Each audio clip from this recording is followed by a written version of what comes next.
Përshëndetje, unë jam doktoresh Albana Daka, specialiste në mjekësinë laboratorike, gjenetik dhe nutricion. Sot në fakt duhet ju flas për një ekzaminim që bëhet në fëmijë dhe në të rritur dhe që është shtuar ekzaminime laboratorike me indikacione shumë të rëndësishme, siç është mikrobioma. Ne kemi dëgjuar të flitet gjërësisht për mikrobiomën kohët e fundit, për efektin që ka ajo në gjithë organizmin. Mikrobioma është tërësia e mikrobeve që është në zorën tonë, e cila dominon, pra ka një numër shumë të madh qelizash në krahasim me popullatën e qelizave të organizmit tonë dhe në varësi të cilësisë së saj ne kemi një organizëm të shëndetshëm ose jo.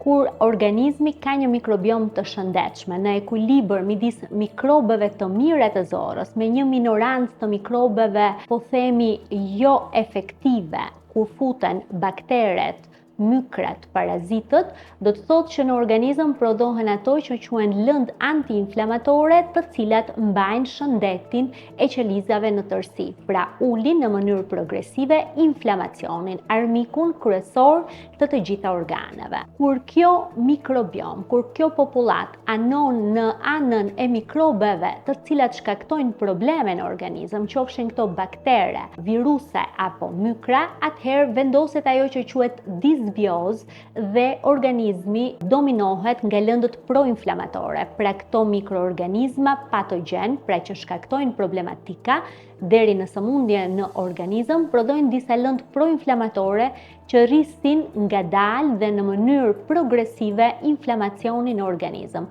Pra dëmtojnë dhe plakin qelizat. E gjitha kjo do të çojë në ulje të përthithjes së duhur të lëndëve, siç janë vitaminat dhe mineralet që ne marrim nga regjimi jon ushqimor. Në ulje graduale të imunitetit, pasi imuniteti mbi 70% të tij është i vendosur në zorë dhe padyshim në ulje të neurotransmetuesve, pra të nivelit të neurotransmetuesve ku përmendim kryesisht serotoninën, ku 90% e saj furnizohet në zorë dhe ajo ndikon në shëndetin mendor. Një analizë detajuar e mikrobiomës intestinale me metodën NGS apo Next Generation Sequencing, e cila shikon gjenomën e çdo bakteri, virusi apo paraziti që ndodhet në zorë, na bën që ne, pas një rezultati të tillë, të kemi suplementim të personalizuar, një regjim ushqimor të personalizuar dhe një terapi nëse nevojitet medikamentoze të personalizuar, duke evituar të gjitha mjekimet empirike,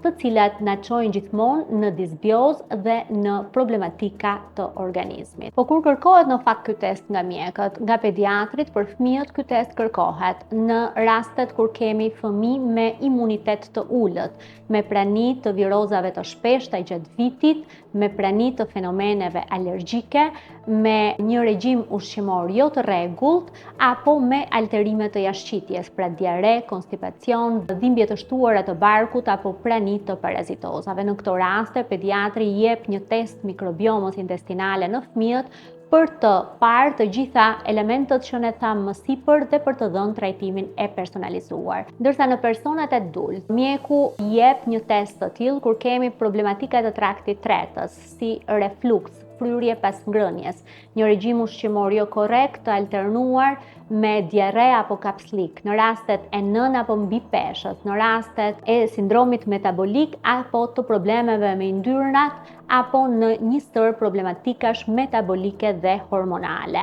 Me përgjigjen e testit, mjeku fillon një trajtim të personalizuar, duke filluar nga një regjim ushqimor i personalizuar, një trajtim nëse duhet me antibiotik, një trajtim me